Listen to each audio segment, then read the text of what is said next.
Hello friends, आपका स्वागत है मेरे चैनल भक्ति की शक्ति में। आज मैं आपके लिए नवरात्रि के तीसरे दिन माँ चंद्रघंटा की कथा लेकर आई हूँ। अगर आपको यह कथा पसंद आए तो कमेंट बॉक्स में माँ चंद्रघंटा की जय अवश्य लिखें और आप मेरे चैनल पर नए हैं तो प्लीज़ सब्सक्राइब कर लीजिए और बेल आइकन पर क्लिक जरूर करें, जिससे मेरे नए आने वाली वीडियो की नोटिफिकेशन आपको मिलती रहे। माँ दुर्गा की तीसरी शक्ति है माँ चंद्रघंटा। नवरात्रि के तीसरे दिन इन्हीं देवी की पूजा आराधना की जाती है। देवी का यह स्वरूप परम शांतिदायक और कल्याणकारी है, इसलिए कहा जाता है कि हमें निरंतर उनके पवित्र विग्रह को ध्यान में रखकर प्रार्थना करनी चाहिए। माँ का ध्यान हमारे इहलोक और परलोक दोनों के लिए कल्याणकारी है और सद्गति देने वाला है। माँ के मस्तक पर घंटे के आकार का आधा चंद्र है, इसलिए माँ को चंद्रघंटा कहा जाता है। माँ का शरीर सोने के समान बहुत चमकीला है।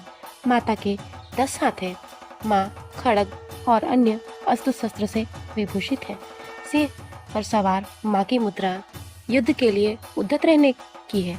माँ के घंटे की भयानक ध्वनि से अत्याचारी राक्षस भी कांप जाते हैं। नवरात्रि के तीसरे दिन माँ चंद्रघंटा देवी की पूजा का महत्व है। माता की कृपा से साधक को अलौकिक वस्तुओं के दर्शन होते हैं, दिव्य सुगंधों का अनुभव होता है और कई प्रकार की ध्वनि सुनाई पड़ती है।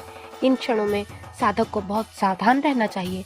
माँ चंद्रघंटा की आराधना से साधक में वीरता और निर्भयता के साथ साथ सौम्यता और विनम्रता का विकास होता है। इसलिए हमें मन, वचन और कर्म के साथ काया को विधि विधान के अनुसार पवित्र करके माँ चंद्रघंटा के शरणागत होकर उनकी उपासना और आराधना करनी चाहिए। इससे सारे कष्टों से मुक्ति मिलती है। माँ चंद्रघंटा कल्याणकारी है। आइए माँ चंद्रघंटा की कथा शुरू करते हैं। हिंदू शास्त्रों के अनुसार जब देवताओं और असुरों के बीच लंबे समय तक युद्ध चल रहा था, तब असुरों के स्वामी महिषासुर ने देवताओं पर विजय प्राप्त कर इंद्र का सिंहासन छीन लिया और स्वयं स्वर्ग का स्वामी बन बैठा। यह देख सभी देवगण काफी दुखी थे। स्वर्ग से निकाले जाने के बाद सभी देवतागण इस समस्या से निकलने के लिए भगवान विष्णु, भगवान शिव और भगवान ब्रह्मा जी के पास गए। वहां जाकर सभी देवों ने असुरों द्वारा किए गए अत्याचार और इंद्र, चंद्रमा, सूर्य, वायु और अन्य देवताओं के सभी छीन गए अधिकारों के बारे में भगवान को बताया। देवों ने भगवान को बताया कि महिषासुर के अत्याचार के कारण स्वर्गलोक तथा पृथ्वी लोक पर विचरण करना असंभव हो गया है। यह सुनकर ब्रह्मा, विष्णु और महेश अत्यंत क्रोधित हो गए। उसी समय ब्रह्मा, विष्णु और महेश तीनों भगवान के मुख से ऊर्जा उत्पन्न हुई। देवताओं के शरीर से निकली हुई ऊर्जा भी उस ऊर्जा के साथ मिल गई। यह ऊर्जा 10 दिशाओं में व्याप्त होने लगी। तभी वहाँ एक कन्या उत्पन्न हुई। भगवान शिव ने देवी को अपना त्रिशूल भेंट किया। भगवान विष्णु ने उन्हें अपना चक्र प्रदान किया। इसी प्रकार सभी देवों ने माता को अस्त्र और शस्त्र देकर सजा दिया। इंद्र ने भी अपना वज्र एवं ऐरावत हाथी माता को भेंट कर दिया। सूर्य ने अपना तेज तलवार और सवारी के लिए शेर प्रदान किया।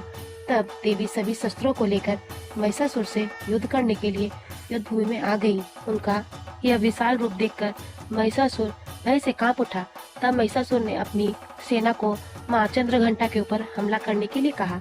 तब देवी ने अपने अस्त्र और शस्त्र से असुरों की सेना को क्षण भर में नष्ट कर दिया। इस तरह से माँ चंद्रघंटा ने असुरों का वध करके देवताओं को महिषासुर के अत्याचार से मुक्ति दिलाई और देवताओं को अभय दान देने के बाद माता अंतर्ध्यान हो गई। जय हो माँ चंद्रघंटा की। माँ चंद्रघंटा की पूजा विधि। नवरात्रि के तीसरे दिन सूर्योदय से पहले स्नान आदि करके साफ वस्त्र धारण करें।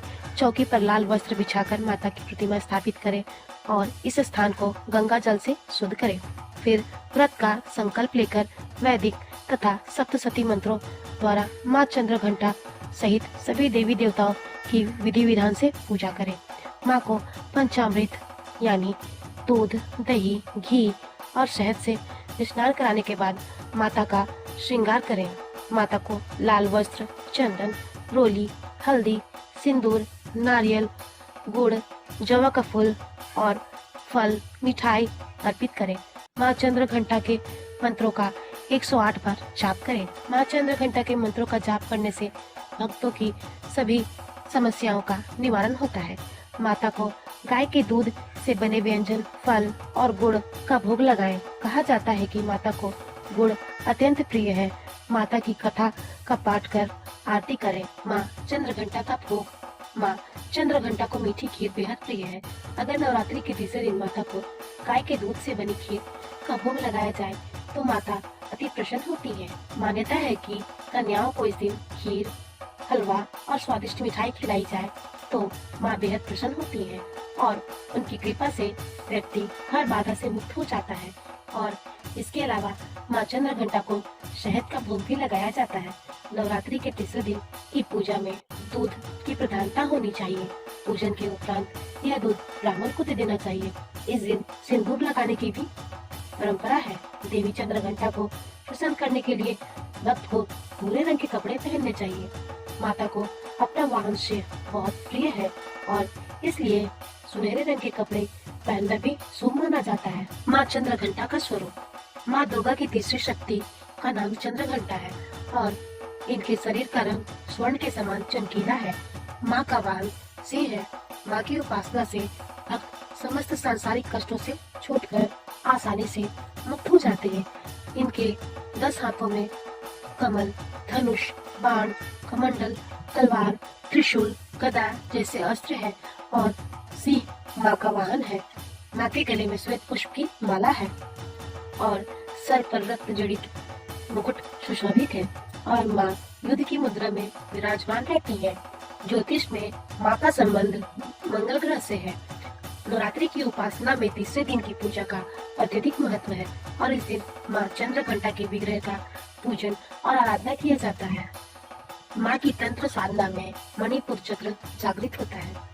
इस दिन साधक का मन मणिपुर चक्र में प्रविष्ट होता है। माँ चंद्रघंटा की कृपा से अलौकिक वस्तुओं के दर्शन होते हैं, दिव्य सुगंधों का अनुभव होता है तथा नाना प्रकार के विविध ध्वनियाँ सुनाई पड़ती है।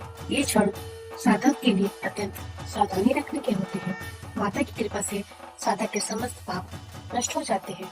इनकी आराधना सदा फलदायी है। माँ भक्तों के कष्ट का निवारण शीघ्र ही कर देती है। माता का उपासक शेर की तरह पराक्रमी और निर्दय हो जाता है। उनके घंटे की ध्वनि अपने भक्तों को सदात्मक माता से रक्षा करती है। माता का ध्यान करते ही शरणागत की रक्षा के लिए घंटे की ध्वनि निलंबित होती है। अगर आपको मेरी यह कहानी पसंद आई हो तो मेरे वीडियो को लाइक करें और ज़्यादा से ज़्यादा शेयर करें। धन्यवाद।